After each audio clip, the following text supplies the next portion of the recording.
DJ let the beat. Whoa, I got it out the mud. Put me last, gon' feel me first. Did me back, gon' do you worse. Same on sides, gon' get you hurt. I spit facts in all my verses. Welcome to Out the Mud. Back at it, my man TA, and today we got a special guest, Mr. Indiana, 13-year NBA career, one of the best to ever do it. My boy Jeff Teague. Nah, I appreciate y'all having me, man. Man, appreciate you Welcome taking to Out time. the Mud, baby. Appreciate it, man. For sure, man. Appreciate you coming on, man. I was tapped into the show early, man. I seen y'all first episode. I seen y'all highlight when y'all put the reel up before the show even dropped. So I've been a fan since. Man, we family for sure. Appreciate you, man. Being on Out the Mud, man, give us an early rundown, man, on how it was growing up in Indiana. I'm from Indianapolis. Indianapolis, my bad. Yeah, from the west side to be exact.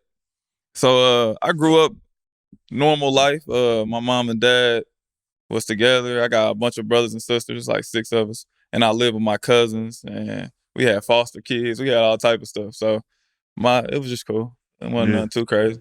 What was the basketball real like? How did that come about? My pops, he played basketball in college. He played for Rick Pitino at Boston University. So he put a ball in my hand since I was 4. So we've been hooping ever since then. And my whole family played basketball. Zebo know my uncles, my brothers, my aunts, everybody in my family played basketball. Yeah. Sure. So it wasn't no reason why you ever be thinking to get off into nothing else but basketball. You know how it is growing up in those areas. Nah, I played ball, but like it got to a point where you playing ball, middle school, love basketball, high school, girls came involved. I want hoop, but I want money too. I started working. My cousin Marcus sold drugs. He'd give me bread. So I ain't really care. So my junior year, I kind of like fell off the tracks a little bit until Brad Stevens, I always tell him he saved my life because he wanted to recruit me. And he just kind of came out of nowhere and was like, man, come to Butler. Showed me my grades. And I had straight D's.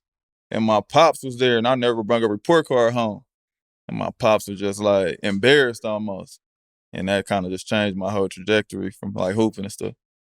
Dig that. Word. Did he push you like, what pushed you towards like to the hoop? Like when you got in high school, like was it Pops because he had that history or, the family come from ballers? Yeah, Indianapolis, Indiana period. Hoopers. Everybody just hoop.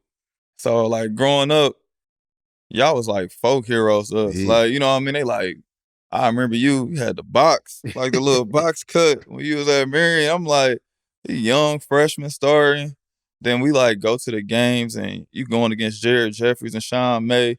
And we knew that. I remember Chris Thomas was at Pike and I grew up on the west side. So I know y'all remember Rodney Carney. Yeah. My daddy used to coach him in high school. I locked his ass up in the NCAA tournament when they played for Memphis. Yeah, I know him. Yeah, my dad used to coach him in high school. So I used to see these dudes and I was just like wanted to hoop. But that's really all it was. My pops put the ball in her hand, but he ain't really force it. He like, if you gonna hoop, you gonna hoop. Right, if you want it, you gonna go get it. Yeah. Type shit, yeah. Man, Indiana, we the hotbed of basketball. We've been fucking over shit, for real. Like I said, right after Chicago, y'all boy, decent. please. It's probably us in Chicago. Yeah. Boy, please. We had this debate all the time. It's probably us in Chicago. He say y'all got a smarter IQ of the game. Yeah, that's what he say, man. For sure. I don't see how, but yeah. But y'all got, it took him 12 years to stop passing the ball, man. He was trying to get buckets, bro. But you gotta be skilled. He ain't even jump. Dig that. Yeah, you feel me? Hey, what UD say? Angles. Angles, the knack for the ball. Meanwhile, talk to us about high school. Like, how was it in high school growing up? See, my high school, it was like kind of like a prep school for high school in Indianapolis, but it's a public school. Like, our teams was good every year. So, when I was in 8th grade, they was the number 2 team in the nation, and they had Courtney Lee, all these dudes that went D1.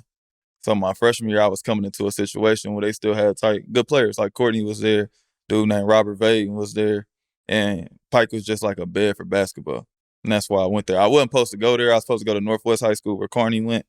That's where I grew up. My mom, everybody, we lived over there. My dad coached there. My brother went there. My sister went there, but they kind of recruited me to go there for basketball. So what camps and shit you was going to? Was you the one hunting down point guards in your era? I was a street basketball player. I could tell by your game too, bro. I was I was in the N1. Yeah. I wasn't like my AAU team. They always my guys always make fun of me. I played for No Excuses. Yeah. I played for Gary Betts. Yeah, Coach Betts. Shout out to my boy Coach Betts, man. So we had reversible jerseys. We ain't have our own shorts. We had to bring our own shorts. We ain't had no uniforms for real. So my team was kind of like a mom and pop team. We ain't traveled like that. And then my senior year, Coach Conley came and got me, and that's when I played on the circuit. Yeah. I played for No Excuses too. I played for Coach Betts. Yeah. He always would tell stories. Yeah, I used to stay at his house, come from Marion. You know, he stayed coming in Marion, 37 right there? Yep. He still stayed there. They still there, huh? My man. Your senior year come, and it's like, all right, the All-American game now. Nah, I ain't getting none of that. You know what I'm saying? How did that feel? Did that feel you? Nah, so I told you my junior year, Brad Stevenson changed my life. He put me on the right track. I had terrible grades. I wasn't going to college. I was going to JuCo. Oh, you was about to go the back door. Yeah, so once he did that, it kind of embarrassed me. Got my grades together. Had to take summer school, all this stuff. Got them together. So my junior year, you know, in Indiana, you got junior all-stars. Right. I wasn't focused my junior year. Like, I was skipping school. I was doing, me and my guy Lou, we were just on some other stuff. Yeah. So, like I told you, my cousin Marcus, I was getting George. I was getting 500 every weekend. So I'm getting George. Fresh, had bankroll. I had Jabos on. Yeah, little bankroll, man. Shit, 500 going back then. Shit. I was focused, man. I finally got some. I was just, you know what I'm saying? It was up. It did. I ain't made junior all-stars. So you made it? Nah, I didn't. That shit kind of woke you up? Yeah, I'm like, what? And Eric Gore and all them dudes on the junior all-stars, and I'm on the outside looking in, like, what the hell? And that summer, I was like, nah, I don't want that feeling no more. And I went to go play for Coach Conley in AAU, and it kind of just took off. So that summer, that AAU summer, you killed their ass. Did you go to Nike or did you go to Adidas? I went to at that time it was Reebok. So Indy Heat was Reebok, and the big thing was Reebok. It was Nike and Reebok. So Greg Oden and them was Reebok, and I went on the Reebok circuit, and I killed. Like, we ended up making it to the Final Four in big time. Yeah. I went to the ABCD camp, which was Reebok at that time. I was unknown, came out sleeper of the camp. I made the All-Star team. But they took me off the All-Star team and put somebody else on there. I can't remember who it was. They told me, like, you made it. Then it was like, but this dude gonna make it instead because we don't know you, kind of thing. And I was like, cool. Did your rankings go up? Yeah, I was unranked, and I came back. I was like 50. Hell yeah. Yeah, so it was cool. Yeah, that's crazy. That's that out the mud moment. Shit. No, for sure. Facts. You definitely got a lot more to prove playing with a chip on your shoulder from that point on. See, me, I ain't gonna lie, I got invited to the Wendy's All-American game. And I was about to say, I don't know, did they give you a letter? Nah, I got the Taco Bell. The Taco Bell. I was just wondering. I was Taco Bell. Okay, nah, cool. You know what game I really played in, though? What make it messed up? I really played in the Jermaine O'Neal Classic. Shout out to my nigga J.O. Yeah. Shout out to J.O. man. I was in the J.O. Classic, bro. Now. J.O. Hey, people was roasting me for that shit for so long, man. I had a Jermaine O'Neal jersey and everything, man. It was just players from Indiana in the game? Yup. I played in the J.O. Classic. Yeah. That's crazy because I ain't even knew he had a classic. That's crazy. That's even worse, bro. Meanwhile, talk to us about what was the process in picking the college? Because it's like, damn, you skipped a lot of schools to get all the way up in Wake Forest. Nah, I was a fan of Chris Paul when I was a sophomore in high school. So I heard the whole story about his grandfather dying. He getting 60 points. So I started paying attention to him. And I was like, just became a fan of him. And I was like, man, I'm going to go to Wake Forest. If I get a chance, like, just talking shit. You know, you be talking with your guys. We like, I'm going to Duke. I'm going to Kentucky. I'm going to go to Wake Forest. So when I started getting recruited, Purdue didn't offer me a scholarship. So I was going to commit to Purdue. I called them like, yeah, I want to come to Purdue. They like, yeah, we ain't got no scholarships for you, dog. I'm like, what? Call Indiana. Went on a visit. Get in the locker room. You know how the coaches put all the names of the players they recruiting. We go walk in the door. He forgot to shut the door. So I was the eighth point guard that they was recruiting. Damn. I'm like, damn, I'm eighth on the list? Shit, I couldn't be third. it was like D Rose, 7 other dudes, and it was Jeff Teague. And I was like at the list, and I had a little star by my name, but I ain't feel that. And Wake Forest started recruiting me, and they just came to everything. And I was already a fan of Chris Paul. I went on a visit. CP was there. It was over. Shout out Chris Paul, man. Hall of Famer, man. CP, man. Sure. Point guard. Meanwhile, your little brother, like, I want to know, dig into what them backyard battles or the park battles one-on-one was like with your little brother. We ain't play. Y'all didn't play? My little brother was so different. He was really out the mud. So yeah, nah, for real. Everybody here know Mook. He was a wild child. So I was like always reserved. I was always trying to get like some money. I was always trying to figure out, like, they be on the pod, they always make fun of me. I used to steal out of CVS candy and shit, sell it, do all type of shit like that. The thief in that. I was trying to get some money. My little brother, when I was young, we used to have a neighborhood apartment complex called Mayfield, and people used to hoop in there. And my little brother probably like 8, 12. You don't really go over there unless you from there. Right. He in there. So my mom would be like, go find Marcus. I'm like, where he at? I be riding around, somebody be like, he in Mayfield. I'm like, oh shit. Like, I ain't gonna get moved. I had to call some people like, we got where out Mayfield. Hey, I gotta get my little brother. And he on the court, he was just different. So we ain't really play until I got in high school. We played a couple times. When I got in college, I came back. I started playing him. And I was like, damn, man, he good as shit. Like, you advanced. Like, you strong, fast. So we had an open gym one day. You know Dominique James. Yeah, D. James. He went against Dominique James. And he was a freshman in high school. Dominique James was like all Big East at the time. Yeah. And he cooked him. And Dominique James thought he was me. He was like, man, you gonna go for the draft this year? Talking to my little brother. My little brother like he like, nah, nigga, I'm a freshman. Like, and he like, what? He like, yeah. He was like, I know you had a good freshman year last year. He like, no, I'm a freshman in high school, nigga. And Dominique James looked, and I walked in the gym. He was like, that's your little brother? I'm like, right. Yeah. He like, oh, shit. He going to NBA. Yeah. I was like, damn, for real, you think so? And ever since then, he kind of was stamped to be going to the NBA. Show out the mud moment right there. Yeah, that nigga's crazy. He's still crazy. Having to go to the hood, they probably shooting like a motherfucker over there. Man, my guy from over around there, he know how they feel you supposed to go over there. How would you and Kyrie, like, y'all dads, they play together? Yup. They played in college for Rick Pitino at Boston University. I ain't know that until my little brother, he used to make all them USA teams and all that stuff, and Kyrie was there. And my dad was like, my teammate's son real good. He was like, man, I think he might be the best player in the nation, like any class. And it was Kyrie. And I didn't know him or whatever. And then my brother came home and told me about him. Like, nah, he cold. Like, he better than everybody. And then my dad was like, yeah, I was teammates with him. Then we seen him at the All-Star game. They looked like they was brothers. They hype, laughing about old times, shaking hands, old handshakes they had. And Right. You got too hype. Meanwhile, you had braids in high school.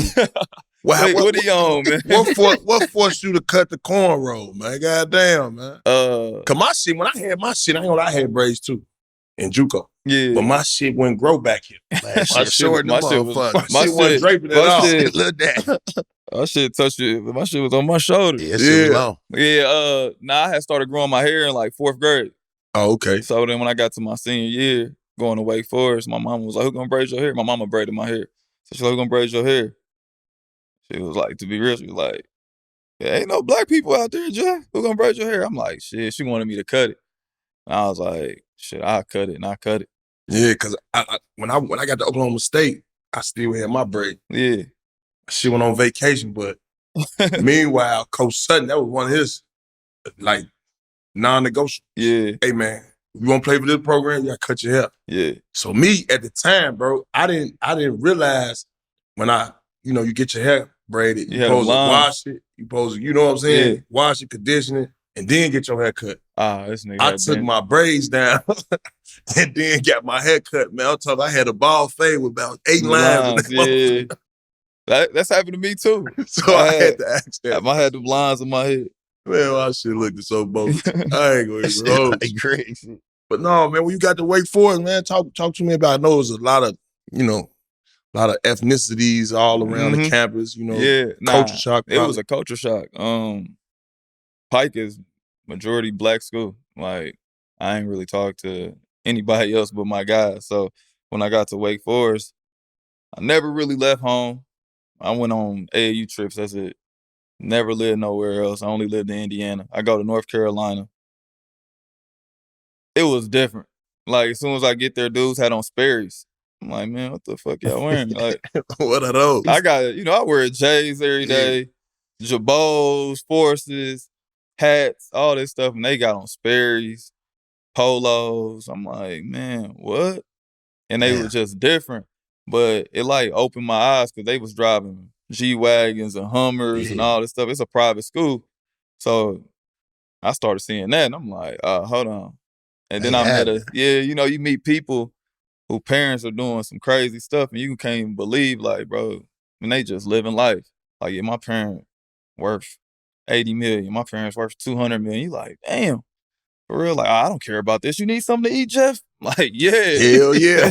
They giving you $500. He turned out nothing but your collar. So, man. I was like, shit, let me get some Sperry's. Shit.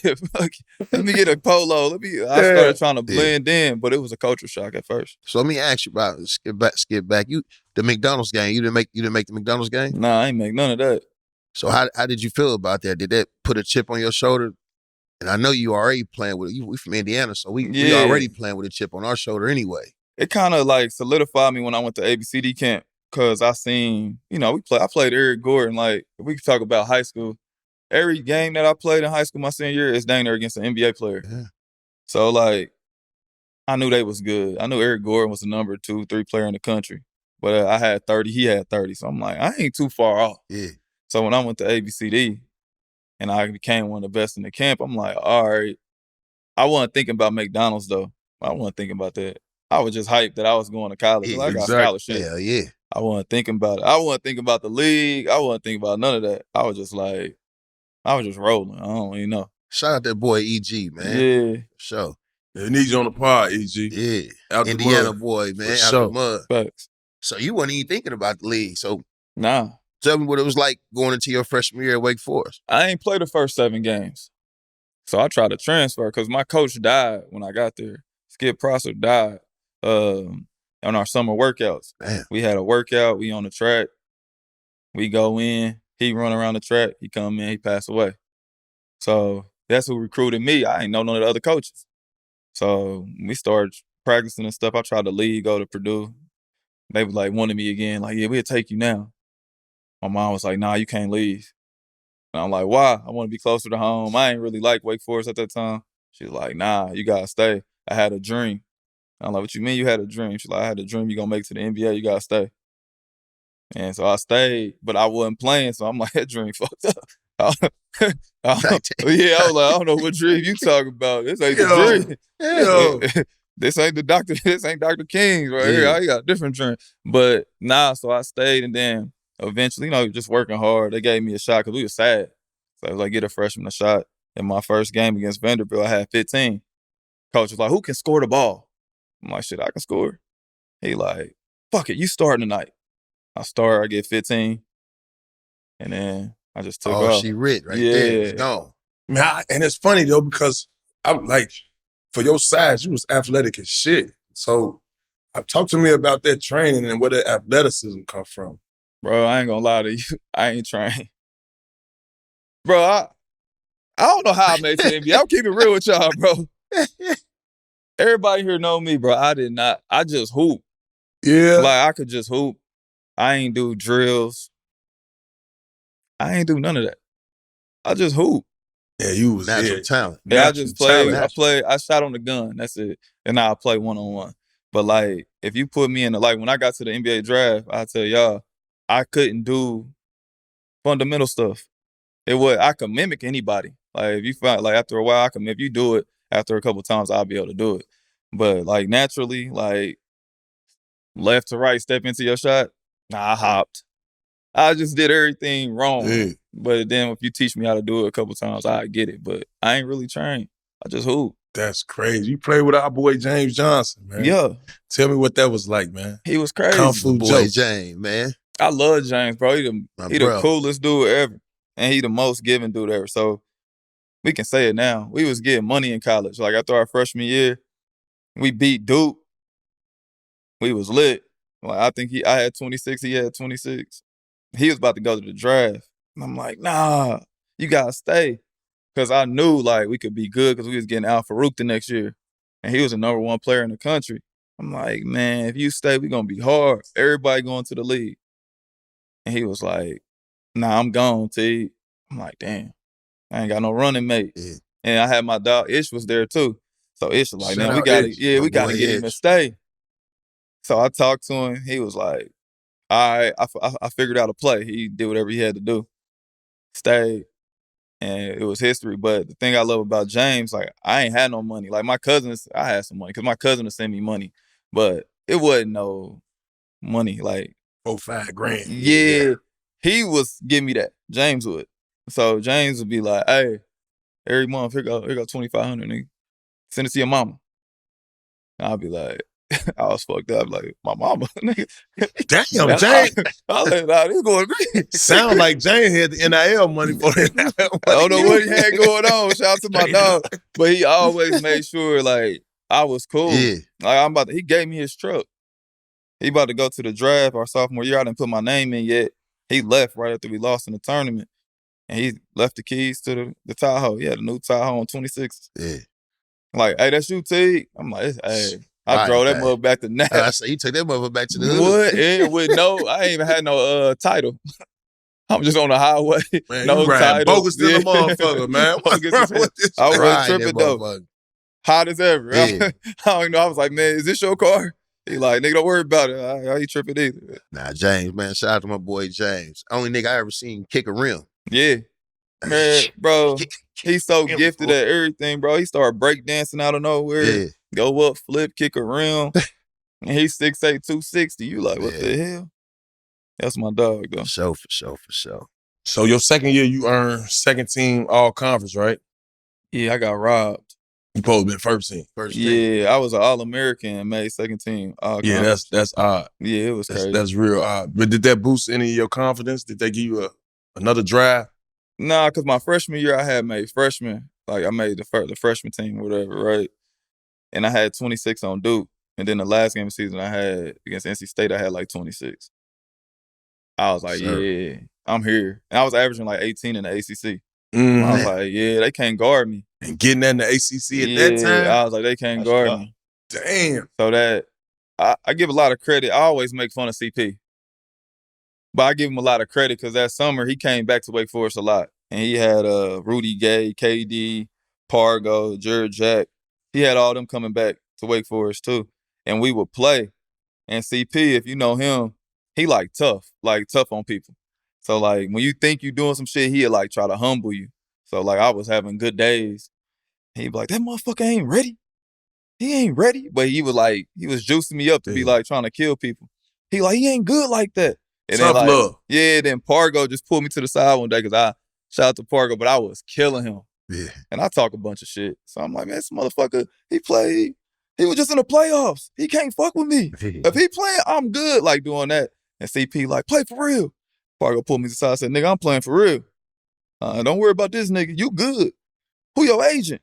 I was like, I need an agent? You know, I'm like, I'm about to get an agent. He like, you need an agent, man. I'm like, shit, bad. Like, he like, man, you if you don't go to the league this year, you playing around. So he kind of gave me a lot of confidence. Him and Jared Jack, they both kept telling me like, boy, Jared, you ready. And so I had that sophomore year and it was good. Yeah, word. So that's what. So you after your second year, you decided to come out. So yeah, how was that process like with the team? How many teams did you work out for? Nah, so I only worked out for 3 teams because I sprained my MCL in my second workout. So I worked out for Golden State.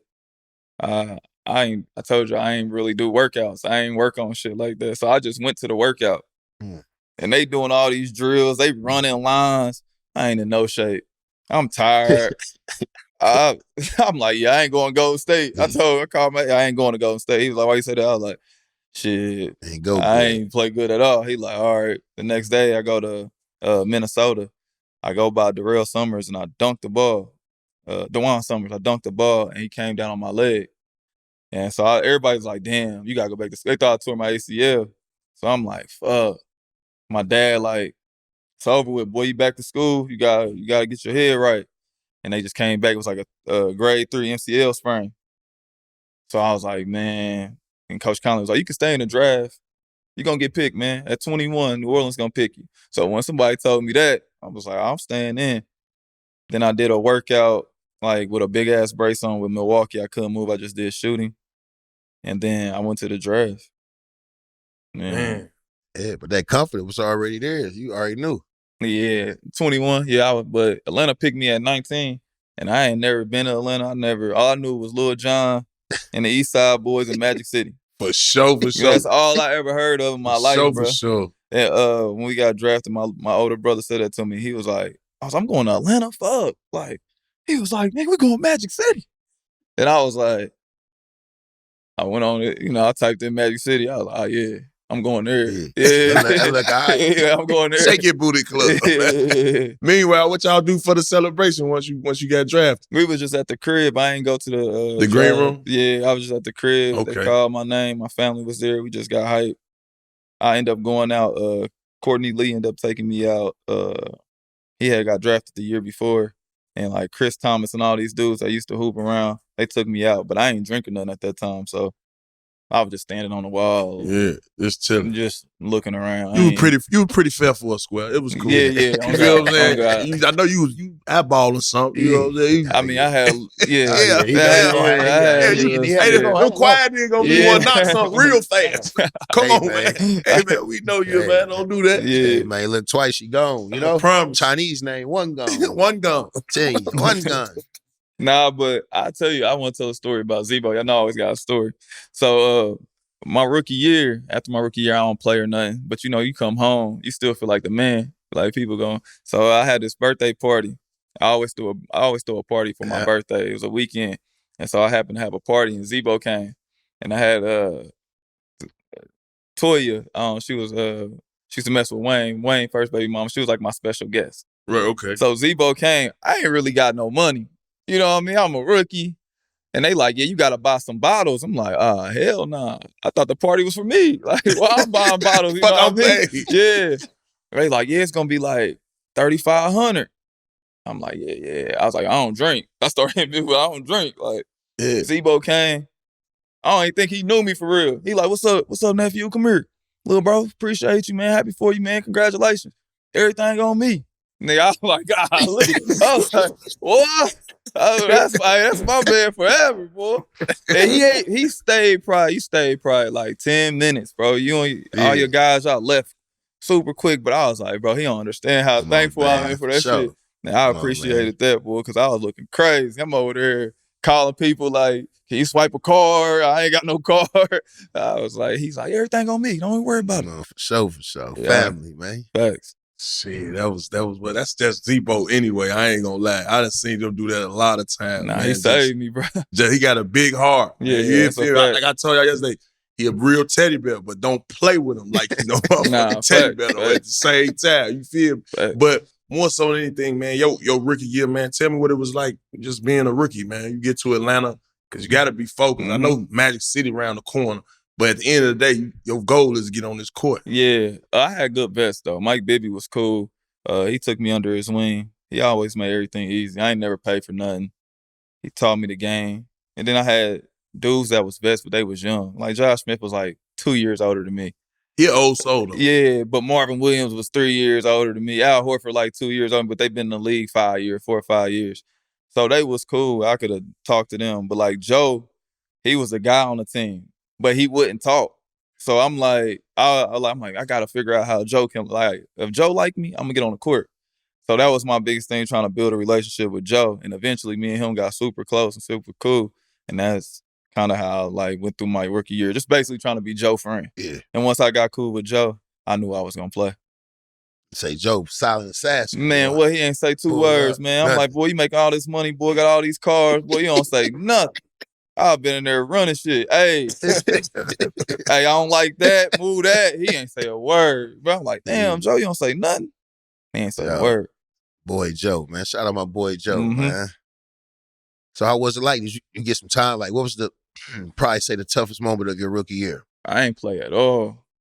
Like, at all. Before the year started, Coach Wilson was like, "You're not going to play, son." Pulled me in his office. "You ain't going to play, son. Don't even worry about it. You going to learn this year." I'm like, "Damn, bro. You ain't give me a chance?" He was like, "Nah." So I was just kind of doing whatever. But you got better. What was those practices like, though? That's good. I was like you. I think I was the 18th pick, so I ain't played neither. But I had to sit on the floor. So back then, me too. Yeah. That floor, boy, that motherfucker wood, boy, ass be hurt. All the vets on the bench. That's when you sit on the floor, boy. That was me. I had a lot of games on that floor, boy. It's different. Y'all had practice. Yeah. We ain't practice. So veteran team. Though. Yeah. That's how I got better at practice. See, we ain't do that. This how crazy we was. I was playing Tyrone Hill 1-on-1. He was a coach. Me and T Hill play 1-on-1. T Hill, he like, man. Tyrone Hill played for the Citizens. Yeah. He was our coach. He was my. Damn. This how messed up the Hawks was at that time. He was my workout guy. I'm like, what I'm gonna learn from him? He set screens for Iverson. What the fuck? They like, yeah, T Hill, your guy. I'm like, man, what? And so he would just like, come on, let's get some shots up, man. Get up out of here. And he was ready to get to Magic City. Oh God. So me and him, that's how we do. He like, come at 9:00, bro, get some shots and you can get home. He's like, you ain't gonna play. You know what I mean? You ain't gonna play. I wasn't even thinking like I need to get better. I was more like, shit, all right, this the league. I'm making some money though. Yeah. And then like my second year, that's when things kind of changed. Who bust your ass your rookie year when you did get some burn? Like what do you say? Like, God damn, I'm in the league. I got in against Nate Robinson one time when he went off for like 40. He ain't played for like 20 games in a row, and he got in the game. He went for 40 on us, and I got like 5 or 6 of them points. And then hold on, bro. There's been a few interviews I heard you said you only shared a few, bro. I'm gonna have to start looking at this film. I'm being real, man. 40, you only got 6 of them? I only played 2 minutes. So 5 or 6 in 2 minutes, you get cooked. Yeah, you get cooked. You get cooked. Preseason game, Flip Murray made me fall. Flip, boy. Flip that snatchback. I went to the bleachers. I looked at the bench, all the vets got their face covered up. Josh Smith running down the sideline. They clowning. Yeah, they used to they mess with me every day, bro.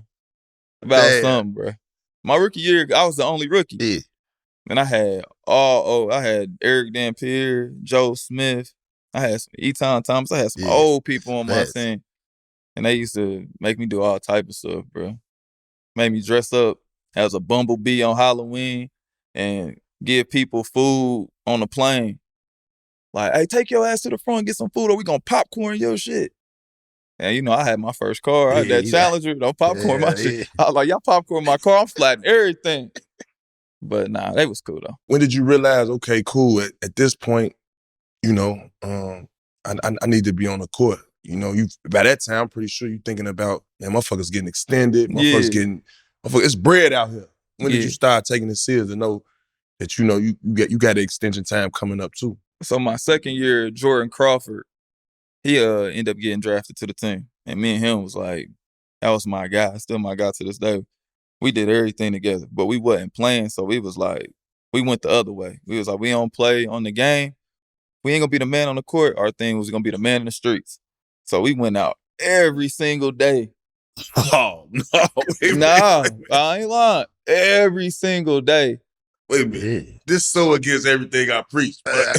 We went out every single day. Everybody ain't this fortunate. And then you ain't practice. Everybody not this fortunate. And then you ain't doing no practice. You out. And then you get no time. Time. We went out every single day. I've been right there with him. Shit. I don't know. I told you it was. So we went out every single day. And when they pulled us in the office one day and was like, one of y'all got to go. Y'all going to ruin each other's lives. One of y'all got to go. And so we in the office, we best friends. We arguing with each other like, shit, I'm better than him. He like, we don't want to leave Atlanta. We both love Atlanta. He like, I'm better than him. Shit, I'm 6'5". I can do what you do. Like, we argue. So we go on the court. We basically will play one-on-one and shit. Right. So they end up trading Jordan, and Damian Wilkins came to our team, right? And he kind of like, he was like, man, you walk around it. He cussed me out one day. I wasn't doing nothing. I'm just chilling. I come to the meeting 5 minutes before the meeting. We got practice. I show up when Joe show up. I'm lit. I'm out every night. He pulled me to the side. He was like, nigga, you think you good, don't you? I'm like, yeah. They don't play me. He was like, duh, nigga, I wouldn't play your ass either. The way you act. He was like, if you ain't here at 9 o'clock every morning train with me, bro, I'm going to find you every time. I looked at the nigga. He just got to the team. I'm like, boy, that nigga don't know me. All right, I ain't come. He put a pink slip on my desk. It was $100. I'm like, ripped it up. Next day, another $100. Ripped it up. Next day, another $100. So he went to the GM, Rick's son, and was like, yo, young boy owe me like $500. Just take it out his check. And they did it. So I'm like, what the fuck? I go to him. He was like, bro, you gonna show up. I ain't gonna let you die. Like, you gonna die, bro. Like, your career gonna be over. Shout out D. Wilk. Yeah, so then I started showing up, working out with him. And he would tell me every day, like, your time gonna come, bro. You gotta be ready. Something gonna happen. Your time gonna come. And, you doing this shit every day for months. And then my time just happened to come in the playoffs. Kurt Heinrich pulled his hamstring. And I had to start against D. Rose. They was like, you gonna play. We gonna start you, too.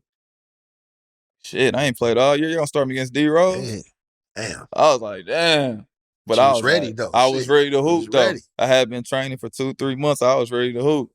And I went out there and I had a moment. Like, first game we win, I had like 12-5. Solid. That's solid. But I knew I was like, I ain't even play for real. That's how I was in my head. I was like, I was being conservative. Right. I was like, game 2. I'm shooting this motherfucker. I was like, they double teaming Joe and Jamal. Keith Bogan's guarding me. Bet. Now I just started doing my thing, and then it just kind of took off from there. Yeah, that's how it was for me.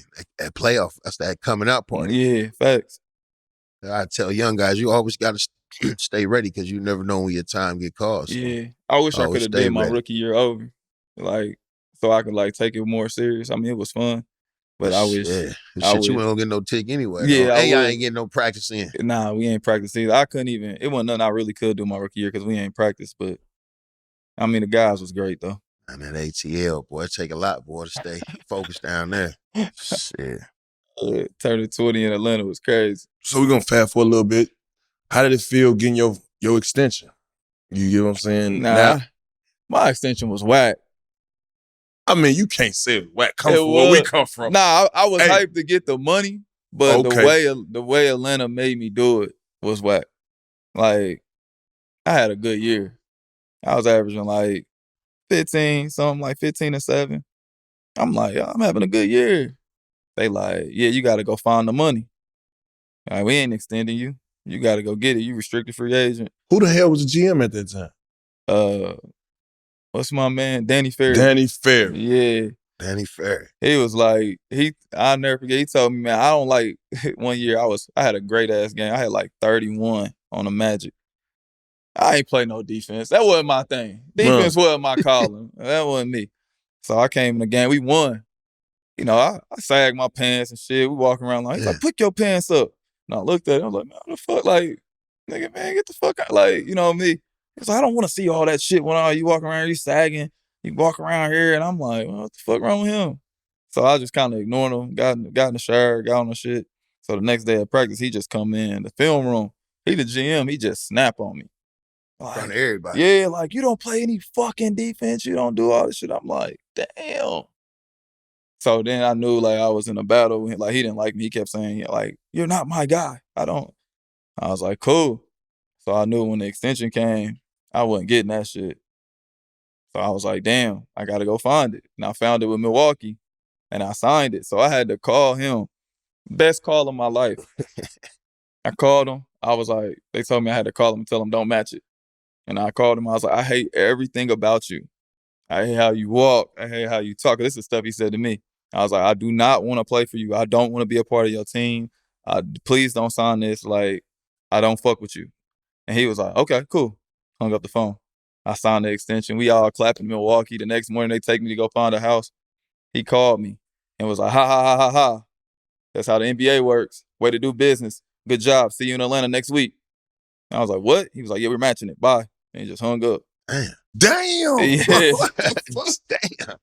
It did pet it after you to check the draws off his ass. Man, I done said everything I want. My agent like, say everything you feel.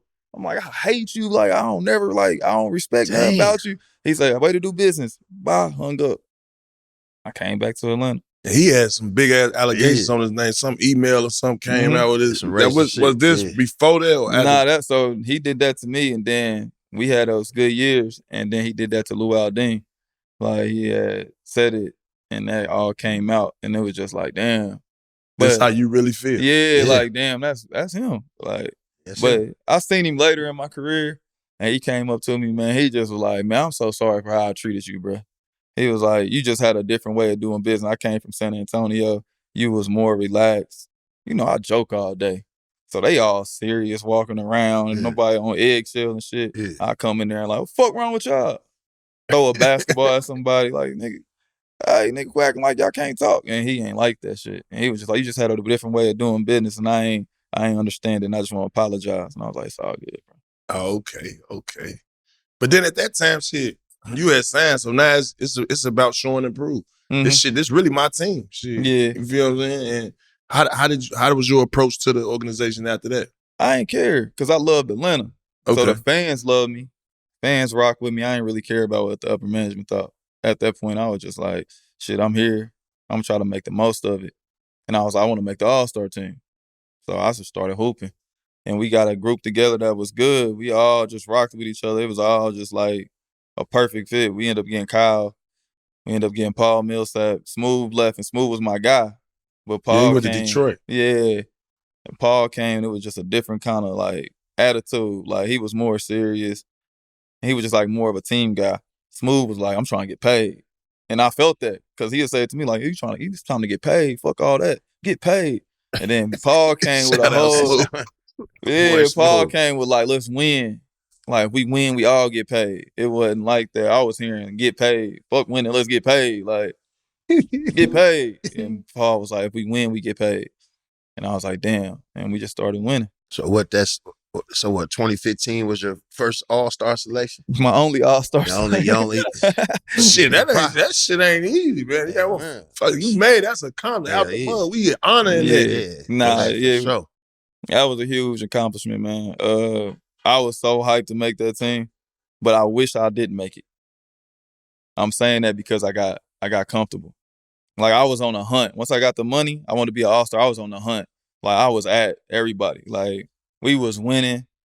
When I made the All-Star team at that time, I was averaging like 20. I was on the hunt.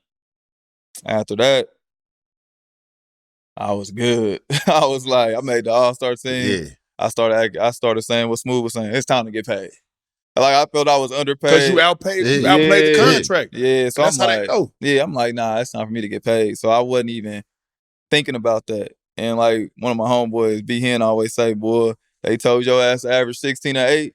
Boy, you went and got 16 and 8. You ain't trying to get a point over. You ain't for real. They told me, hey, you get 20 million a year, you average 16 or 8.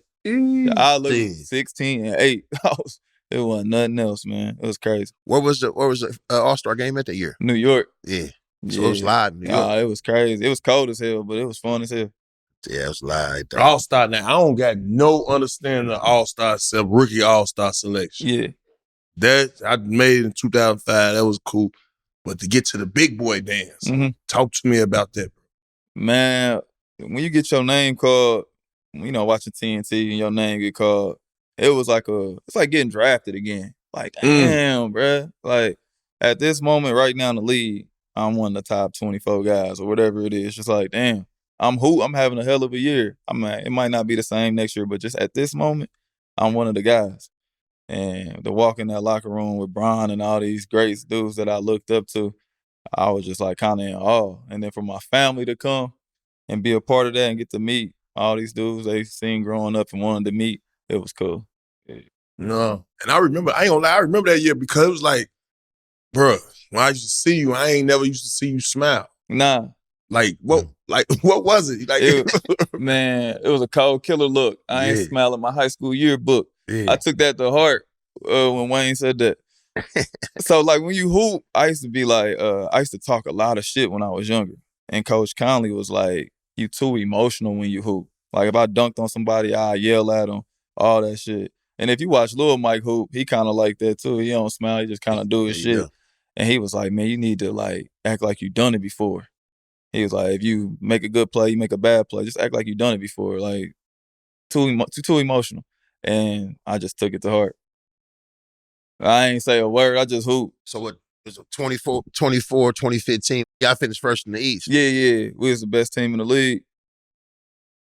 Us and Golden State were going back and forth for the most wins in the league that year. We just had a great year.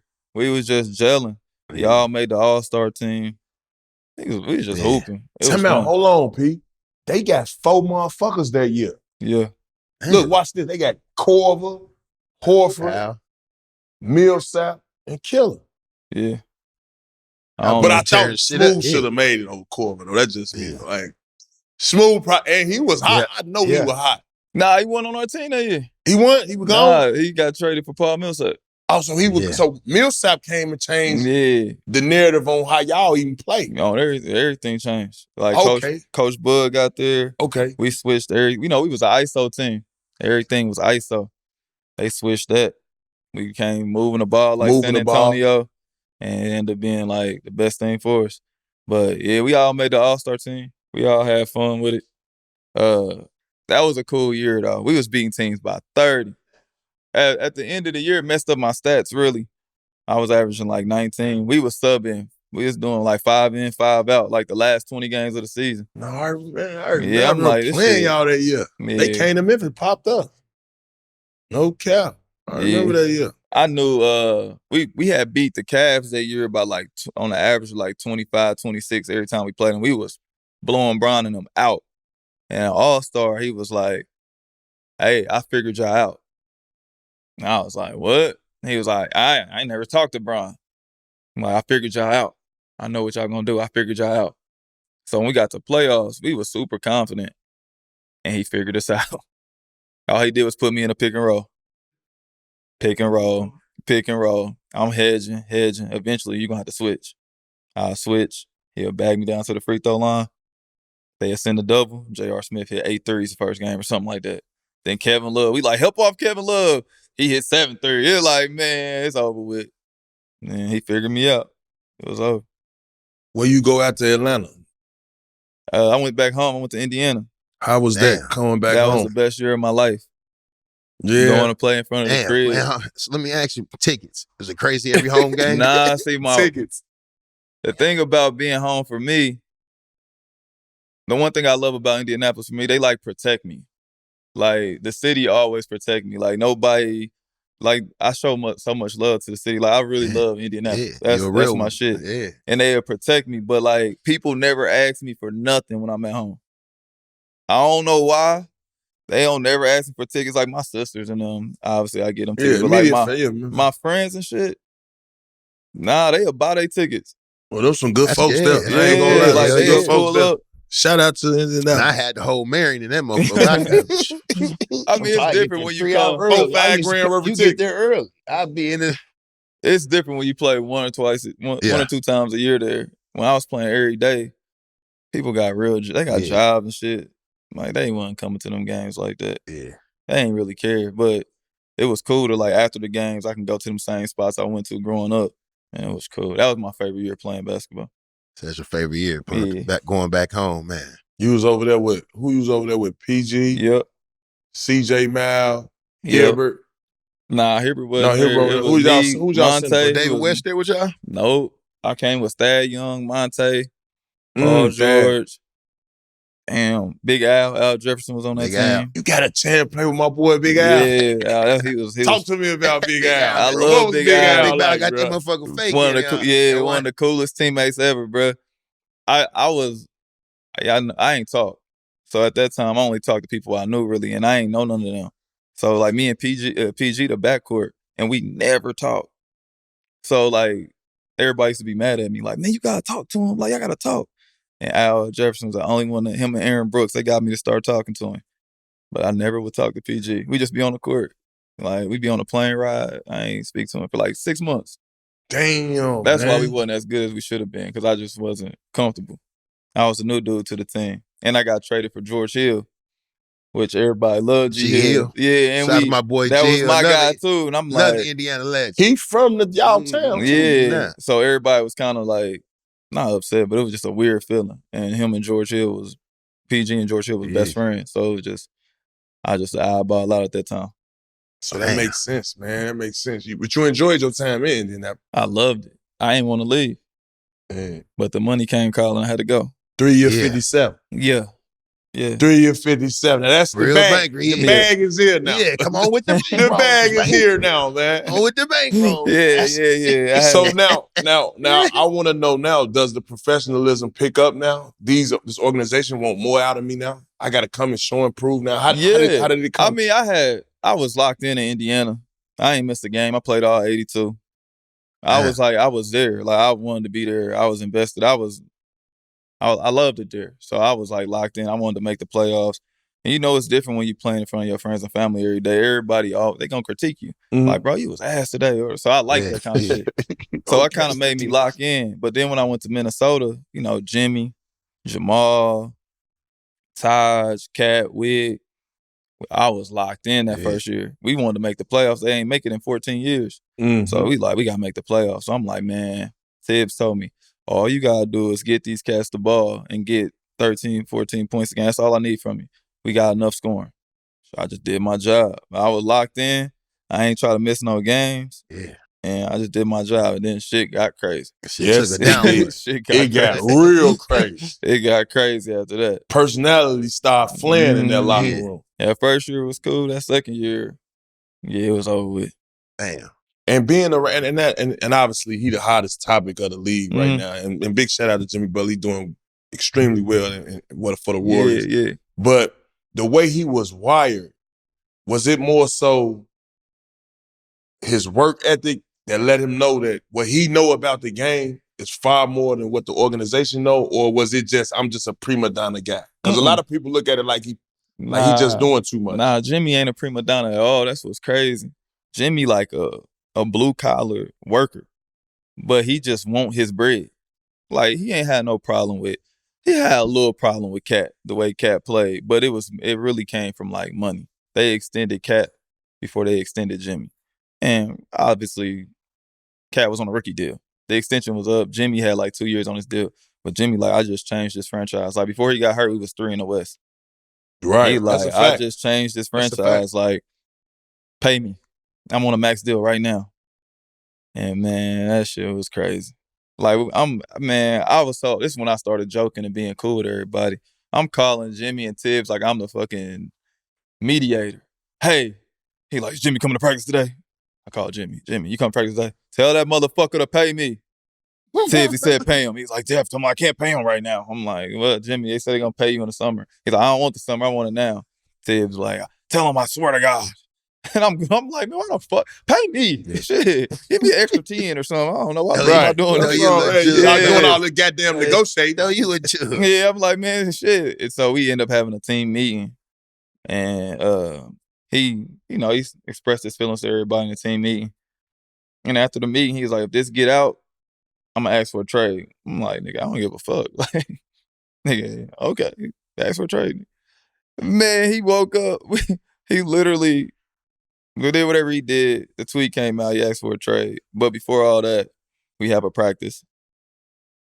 He come in. Tibbs is hype. If you play for Tibbs? Yeah, I love hearing Tibbs. You know, he's shaking like a motherfucker. His hand shake.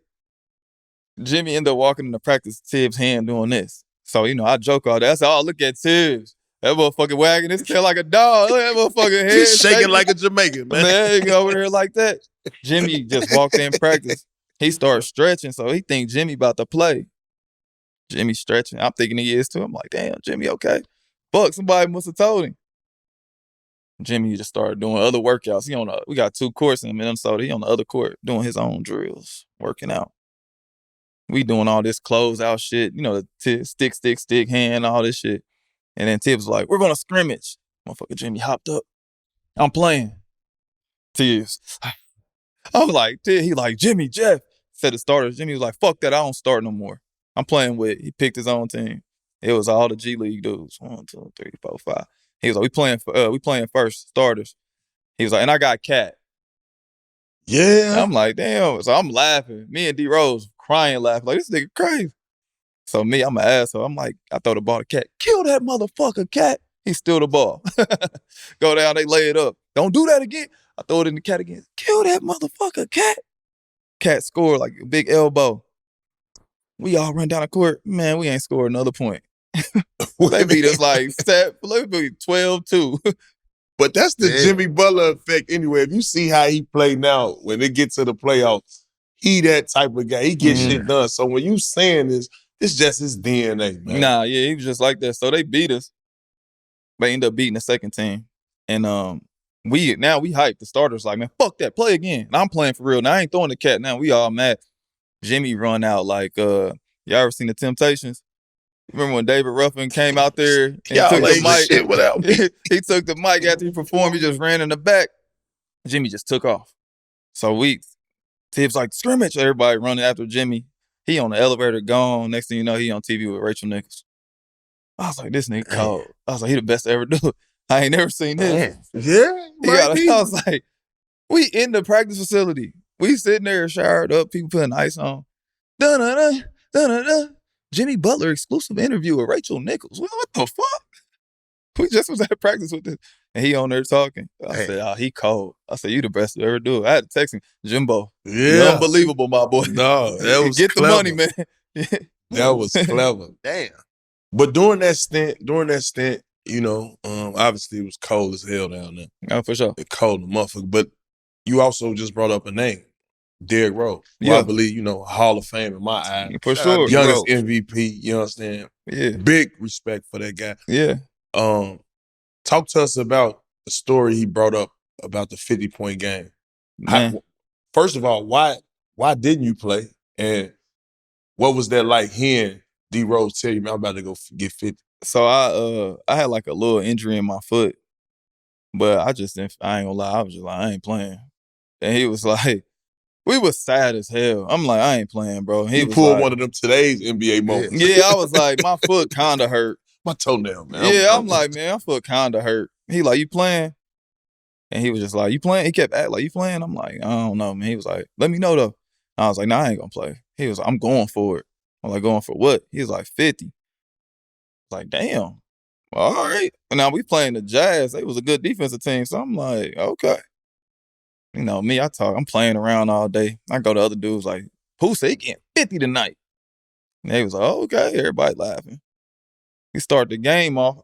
I don't do nothing. I just go out there. I'm like, I'm gonna see how he gonna come out. He came out super aggressive. He had like 12 in the first quarter. I'm like, I sit back. I'm like, this nigga really going for like. Might need to play the play the over on this motherfucker. When he started playing, you could just tell the energy was different. So when he started killing, I'm like his biggest fan. I'm cheerleading. I'm jumping up and down. And then like he started getting emotional when he got like around 46.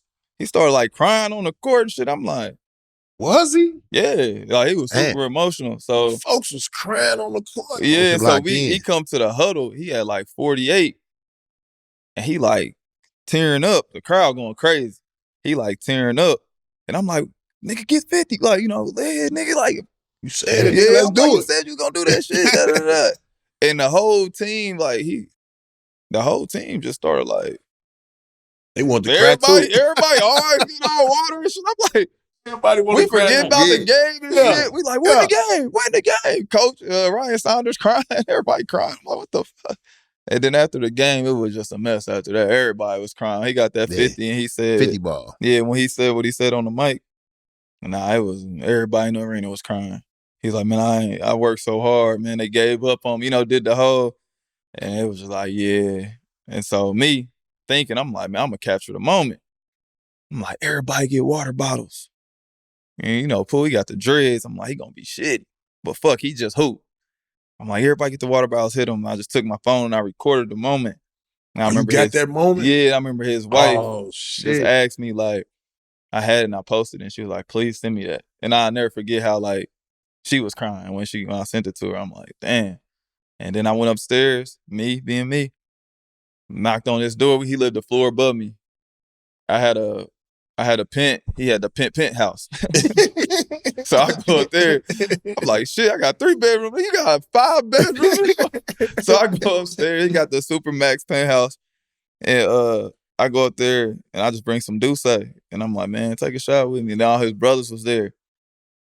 And they emotional. And they like, he told us he was getting 50 tonight. That's I can't believe this nigga did it. I was like, he told y'all too? And that was a crazy day. Yeah, he was wired that day. Shout out to D Rose, man. Nah, he one of the coolest dudes I ever met, bro. One of the coolest teammates. Bro, I like to tell this story about him because I know I'm gonna take up all your time, but no, we got plenty of time. D Rose used to always, the fans, he was like had a cult following. Every game they would chant, D Rose, put D Rose in. I'm the starting point guard. So, they call your name, Jeff Teague, put D Rose in. I'm like, man, what the fuck? You know what I mean? I'm like, hold on, man.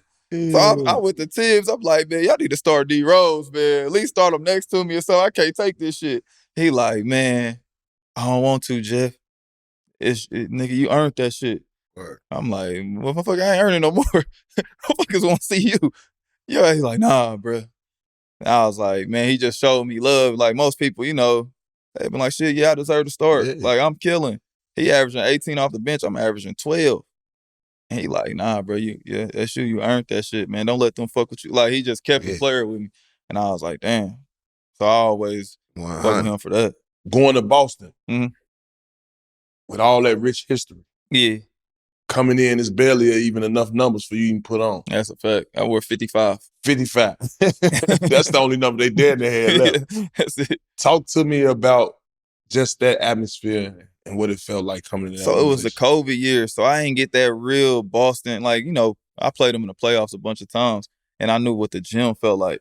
And that's why I wanted to go there, but it was COVID, and we ain't get that same feeling. Like, we had nobody in the crowd, nobody in the city. Like, when I used to walk around and we played Boston, they'd be like, fuck you, Teague. You know what I mean? Yeah, there's some bogus ass fans. They gonna say what they want to say. Yeah, but I was like, damn, they ride for their team. I wanted that to be a part of that, but it was COVID. We didn't get that same feeling. But man, playing with Jaylen Brown and Jason Tatum and Marcus Smart and them, that was my funnest basketball year was the Pacers, but like my funnest team was Boston. Man, them dudes, bro, they were unbelievable. They were so fun. Kimba. They was just like real genuine dudes, and it was COVID. All we had was each other to talk to.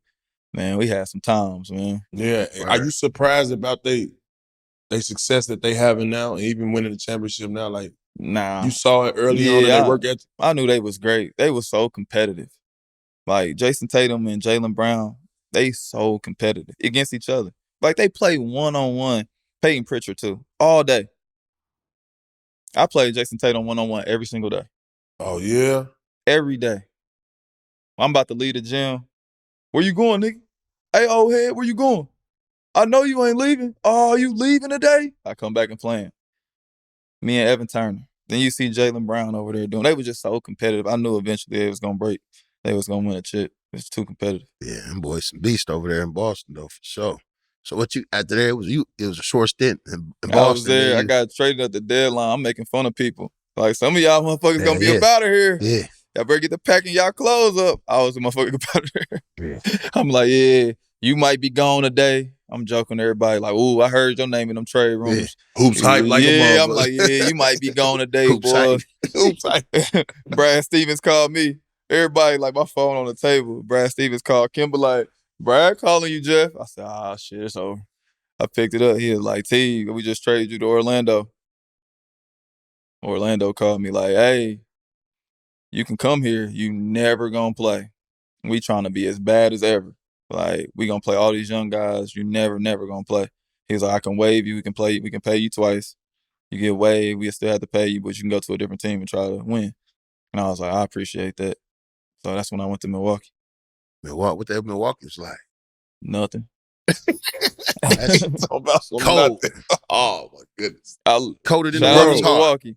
Bro, you was playing with one of the best motherfuckers in the game right now. Yeah, Giannis cold. Yeah. I thought you were talking about the city. It's a difference, huh? It's close to the crib. Yeah, it's close to the crib, but I thought it was nothing to do in Indianapolis. There's nothing to do in Milwaukee. Nothing. It just wasn't nothing to do. Like, you just go home. Play the game. Go home. That's all I did. Play the game. I'm like, where y'all going tonight? Anybody going to eat? Nope. I'm like, damn. Anywhere to go? Nope. I'm like, damn, it ain't nothing to do. They like, nah, we don't do nothing, bro. We just hoop. That's what it was.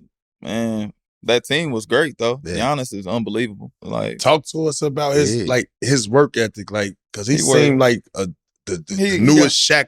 He got that Kobe. Right now. He got that Kobe work ethic. That I want to be great. Like, he just want to be great, bro. He say he can't shoot free throws. He in there shooting 1,000 free throws. He can't shoot a jumper. He's shooting 1,000 threes. He want to be great. That's why everything that comes with him, everything he doing, I know it. I seen it firsthand. He do that shit. He want to be great. Giannis a dog though, for sure. Mm-hmm. You played under Coach Budenholzer. Well, did y'all have a relationship? Or? Yeah, Coach Bud, my guy. Being the coach in Atlanta. That's what I said. And then come back to That's Milwaukee. why I went there, because the coach, he's a super cool dude, man. He like a super family type of guy. It was cool to win a championship with him. You know, having that good team in Atlanta, and we couldn't get it done, but then going to Milwaukee and we winning, that was cool. Now, the after party, that wasn't about nothing. Listen to this, bro. Listen to this, bro. Talk to it, because, hey, I ain't gonna lie. When I won, we champagned it up. We turned up, man. We went and hung out after, man. Hey, man, it's a moment. I won a chip. Tell us about it, man. So after the game, obviously you do the champagne stuff in the locker room. I'm walking around with a big bottle of tequila. I'm thinking tonight, my wife there, she like, where we at? Bye. Like, you on your own tonight. Go do everything you ever dreamed of when you win a championship. So I'm like, yeah, it's up. Where we at? Me and PJ Tucker. They like, yeah, it's a party right there at that club. We going to party, I swear to you. There's about this many people in there. I'm like, dry city. I'm looking around like, I'm like, yo, I ain't trying to seem like the wild dude. I'm like, yo, where the girl? Like, well, nothing in here? Like, I ain't got nobody. I'm like, I'm about to call my wife. Like, ain't nobody turning up. They like, nah. Then the coaches came in there. I'm like, the coaches? And they kids? I'm like, the kids? Man, hold on, man. Y'all got the coaches' kids in here, man. This ain't it. This ain't it. Yeah, then Brooke Lopez came in with his jersey on. Bobby Porter's came. And we all just looking at each other. I'm like, man, PJ, like, we got to go to Vegas. And everybody was like, nah, I ain't going. Giannis said he wasn't going. Chris Middleton had to go to USA, and Drew Holiday had to go to USA. So it was over. And that was it. I drove got in my truck. My wife left. I drove to Indianapolis that night and went and played 2K. Boardest championship night ever. Man, what? And that's the only, but the parade was fire though. The parade was unbelievable. That was dope. But that night of the championship, man. You a champion though. They can't take that from you. No, you for sure a champ. I got the ring. No, you ain't just Jeff T. You a champ. As you don't want to acknowledge it, you a champ. Damn right. Nah, I mean, flowers to you, champ. I'll take it. I got in the game. As long as I played in the game. Out the mud. Hell, shit. I played spot minutes in mine. Well, I'm taking my job. Get where I put my ring at? Where? My pinky. Yeah, man. So when they propose a toast, they can see it. You understand? Yeah, man. I got mine sized to my middle finger. Come on, man. Fuck everything going. That's what I was on. Fuck everything. I'm champ. All right. Well, look, bro. At this point, obviously, we all get to this point in our career. We could pretty much see what the future's gonna be. What was your plans from there? Like after that? So I ended up getting hurt in Milwaukee. I had so I'm basically bone on bone in my knee, right? Me so too. I knew, even till today. Yeah, I knew it was over with. They basically told me, like, you got to have microfracture if you want to try to hoop or anything. I'm like, I'm not doing that. So I knew it was over. So I went into scouting immediately. I went to go work for the Hawks, start scouting. And it just wasn't my passion. Like, man, I don't really want to go to these college games and all that. And then my guys had already did a podcast. That's an opinion podcast. They had that going already. And one of the hosts on the show with 520 named DJ, I asked him, like, yo, man, we should do a sneaker podcast. I'm in the shoes. So I got a bunch of shoes. And he was like, yeah, we can do that. And B. Hen, the other guy on the show, he been my guy. My guy. Yeah, we been my guy. And my guy. He always talked shit to me since we met we met before that, but we got cool in probably 2012. And ever since then, first time I ever met him, he talked shit to me. Like, my nigga Shelvin Mack damn near better than you. Shelvin Mack. Shelvin Mack. Big shout out to Shelvin Mack. He was with me. We was in the Grizzlies for a Yeah, minute. and I was like, nigga, you got me fucked up. We going back and forth. And ever since that day, we've been locked in, but he always been like that. And they already had a good show going. And I was like, man, shit, fuck it, let's just join that. And the reason it's called 520, I had a club in my basement. and we used to have all these crazy parties when I first retired. And we was just there vibing one night, and we was talking about the podcast. He was like, man, let's just call it Club 520. And we was gonna shoot it in the club. And we didn't want it to be a basketball podcast. We wanted to be like, if y'all, nobody gonna ever hear what we first used to talk about. Y'all think we crazy? Man, those first plenty shit. Man, our first episode was about R. Kelly, man.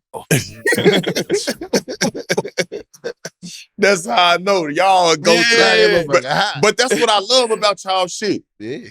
Don't nobody get a pass. Yeah. We wouldn't give a fuck who you with. It's going down. If it's funny, it's funny. Yeah. He's and ha-ha. Yeah. I love it. And y'all got knowledge of the game, too, because your partner, them, they probably didn't play or whatever in the league, but guess what? They got insight. They eyes don't lie to them. They from Indiana. We the hotbed of basketball. So, you know, they was bro, you everybody steady played. keep shooting that, bro. Y'all right next door to Chicago, man. Stop that, bro. Man, but your podcast, that shit dope, man. Shout out to 520, man. Y'all doing y'all shit, bro. Appreciate that. We had y'all TA motivate on. us. We can't wait to have Zebo on. Man, you know I'm coming. Yeah. Doing the dash, you did? Nah, but we started that pod, man. We've been having fun. We just try to keep it real. We don't really try to hurt nobody's feelings. Like, we laugh at stuff. We think it's all jokes and fun, but we really fans of everybody. Like, everybody you name, we all been super fans. When we meet people, it's like kids, bro. We be hyped. Like, this weekend, we met a couple people that we wanted to do the pod with, and we hyped. Like, when we met TA, be him like, that's my nigga. That's my nigga. I'm like, nigga, you don't know him. And then when I see him interact, I'm like, shit, you might know that nigga. Damn, like, all right. But that's the kind of vibe we just want, man. We just want people to come on the show and have fun, man. Nah, y'all shit definitely hard for sure. Appreciate it. Tuning in every time. What made you feel obligated to go back and coach at Pike High School? It just was fun, man. It was something that me and my partners was talking about doing. A couple of my friends coach high school basketball. And Pike, we was joking about it one day and was just like, man, it'd be crazy if you got the Pike job. And then literally the next year it became available. And they was like, man, get it. Get the job, man. We gonna turn it up.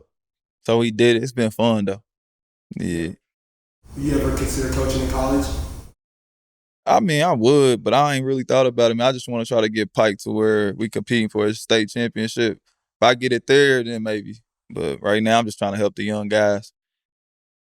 Talking about the foundation when you partnered with AT&T to get back to the Indianapolis youth, how'd that come about? Yeah, being in Indianapolis, small city, small town, everybody know each other. And I was approached by a couple of people from AT&T, see if I wanted to partner with them, trying to help back get computers to a couple of the kids at the IPS system. And I was all for it. And it ended up working out. Good time. Want to continue to keep that relationship going. I think it did a lot for that school system. Not a lot of overly privileged people in that system. So we be able to help like that in any kind of way. It was cool. Toughest ACC point guard matchup? Toughest ACC. Man, you know what's crazy? Tyrese Rice was tough, and this dude named Jack McClinton, right?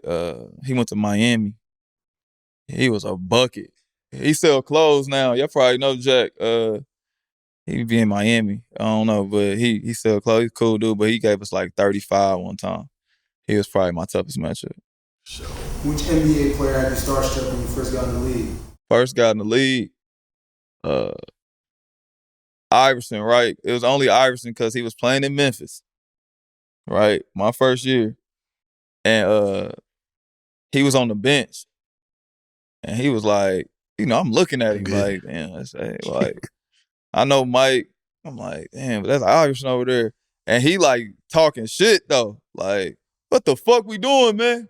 What we doing? This shit look crazy. What we doing? I'm like, damn, he mad. I'm just looking at him like, hell yeah, bro was mad. Yeah, the whole time in Memphis, he was shitty. Yeah, he was just talking. I'm just looking at him. So it wasn't like he was trying to meet me and shit. He was mad. So I still was just kind of in awe. Then he got back to Philly, and I went and shook his hand, and he was just like, man, I know who you are, nigga. What's up? You know, he treated everybody like they brother. So I was hype about that. And him living in Atlanta at that time, I ended up getting cool with him. Who got on your ass? Who was the first to bust your ass? Like, for real, like, killed me. D Rose killed me. Yeah. My first time starting the playoffs. He killed me on Mother's Day. That's why I'll never forget it. He had his career high.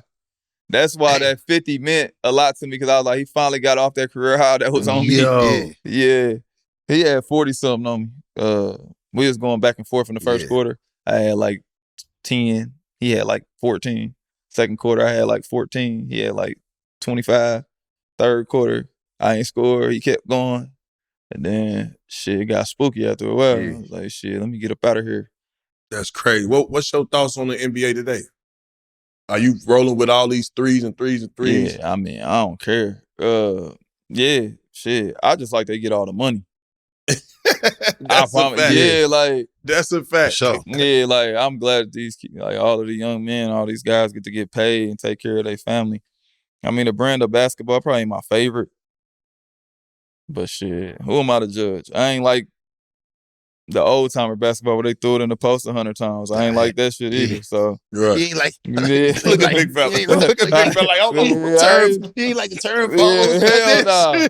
I hated that shit. I literally hated man, I used to have to run that shit for Joe so fucking much and run to the corner and watch him dribble and go to work. Yeah, I hated that shit. So I can't complain. Shit, I'd rather shoot a bunch of threes and do that. So it's cool. What's your top 3 basketball podcast right now? Top 3, Out the Mud. You did. And I ain't saying that. Everybody here know. I ain't saying that just because it's y'all. I really watch y'all shit. Sure. I watch Gil's Arenas. Shout out to Gil. Yeah, I watch Gil and them. And then after that, I watch Theo. I watch pretty much everybody. Ain't too many people I don't watch, man. We watch UD. Yeah. UD shit. Yeah, OGs, I watch Shaq. 7 p.m. No, I watch them to everybody. It ain't that's too how many. I am too. Yeah, it ain't too many. If they go by my screen, I probably watch it. Sure. I watch $1 million worth of game all the time. I watch Joe Bud. I watch everything. You a fan of this podcast. Not only just being involved, but you watching everybody's shit. Yeah, and I try to see what people do well. Like, damn. And also to make our show a little different, like, all right, well, that's their lane, they doing that. Let me see what we can do to be a little different so we do get the same guests. Y'all way different, killer. Y'all got y'all own identity, bro. I love it. Appreciate it. Because I don't never know when y'all serious. We never serious. I don't never know when y'all serious. If they serious, then be here to come with something. Then this nigga right here, DJ, oh my God. Is he instigating or what is he doing? Always then come back to you sometimes politically correct and be here but get off the motherfucking Migos and go crazy. So shout out Foul at 20, bro. Yeah, shout out with y'all, we appreciate that, man. Love, bro. All right, man, that's another episode of Out the Mud, man. We done had one of Indianapolis' finest, man, come through the building, bless the platform. And that's another episode. Much love. So appreciate y'all. Out the Mud. Out the Mud.